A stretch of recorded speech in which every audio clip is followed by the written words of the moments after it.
Good morning. Hindi की online class में आज हम पढ़ेंगे पाठ 17 बाज और सांप।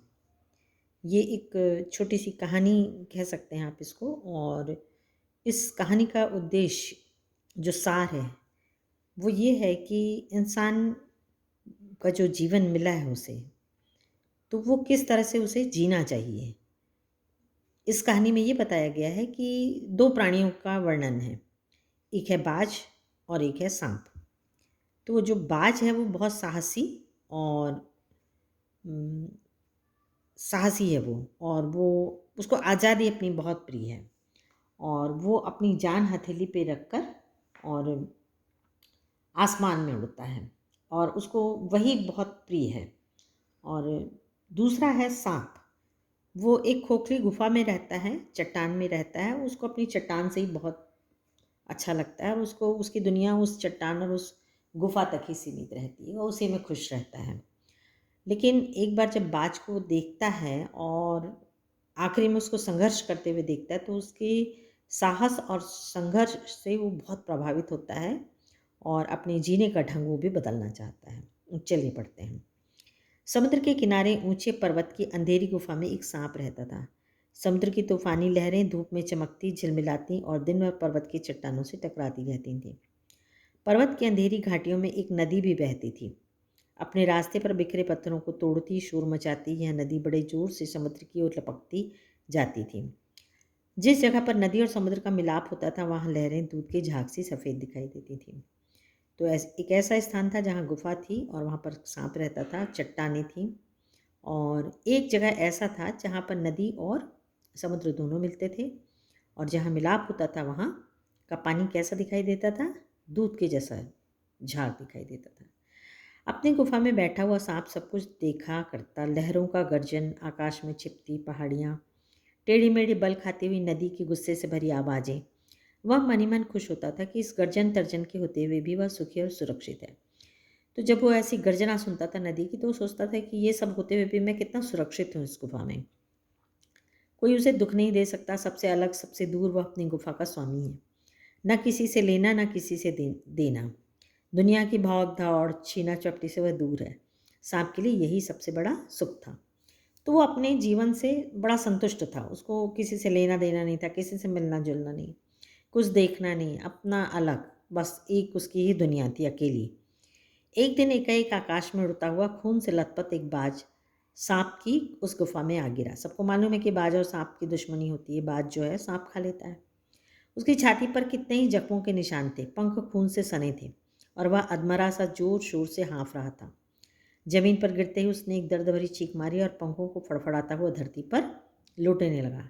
डर से सांप अपने कोने में सिकुड़ गया, किंतु दूसरे ही क्षण उसने भांप लिया। भांपना मतलब समझ गया कि बात जीवन की अंतिम सांसें गिन रहा है, मतलब वो मृत्यु को प्राप्त होने वाला है, और उससे डरना बेकार है। यह सोचकर उसकी हिम्मत बंधी और वह रेंगता हुआ उस घायल पक्षी के पास जा पहुंचा। उसकी तरफ कुछ देर देखता रहा, फिर मन ही मन खुश होता हुआ बोला, क्यों भाई, इतनी जल्दी मरने की तैयारी कर ली? बाज ने एक लंबी आह भरी, ऐसा ही दिखता है, आह भरी मतलब दुख से बोला, हाँ ऐसा लग रहा है कि मेरा अंतिम समय, आखिरी घड़ी आ पहुंची है, लेकिन मुझे कोई शिकायत नहीं है। मेरी जिंदगी भी खूब रही भाई, जी भरकर उसे भोगा है। जब तक शरीर में ताकत रही, कोई सुख ऐसा नहीं बचा जिसे ना भोगा हो। दूर दूर तक उड़ाने भरी हैं।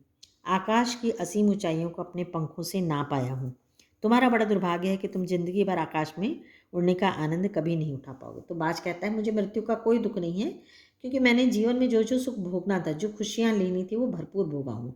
आसमान में उड़ने का जो सुख है वो बहुत भरपूर मैंने लिया है। और सांप से कहता है कि बड़ा अफसोस है कि तुम उड़ नहीं सकते। सांप बोला, आकाश, आकाश को लेकर मैं क्या चाटूंगा? आकाश में आखिर रखा क्या है? क्या मैं तुम्हारे आकाश में रेंग सकता हूँ? ना भाई, तुम्हारा आकाश तुम्हें ही मुबारक। मेरे लिए तो यह गुफा भली इतनी आरामदेह और सुरक्षित जगह और कहाँ होगी। तो बोलता है, आसमान कोई बहुत अच्छी जगह नहीं है, वहाँ तो मैं रेंग नहीं सकता, खाली उड़ा जा सकता है वहाँ पर। मुझे तो अपनी ये गुफा बहुत अच्छी लगती है। सांप मन ही मन बाज की मूर्खता पर हंस रहा था। वह सोचने लगा कि आखिर उड़ने और रेंगने के बीच कौन सा भारी अंतर है। अंत में तो सबके भाग्य में मरना ही लिखा है। शरीर मिट्टी का है, मिट्टी में ही मिल जाएगा। तो ऐसी होती है सांप की सोच कि वो सोचता है कि क्या फ़र्क है, जबकि अपन सब समझते हैं कि उड़ने और चलने में बहुत फ़र्क है। अचानक बाघ ने अपना झुका हुआ सिर ऊपर उठाया और उसकी दृष्टि सांप की गुफा के चारों ओर घूमने लगी। चट्टानों में पड़ी दरारों से पानी गुफा में टपक रहा था।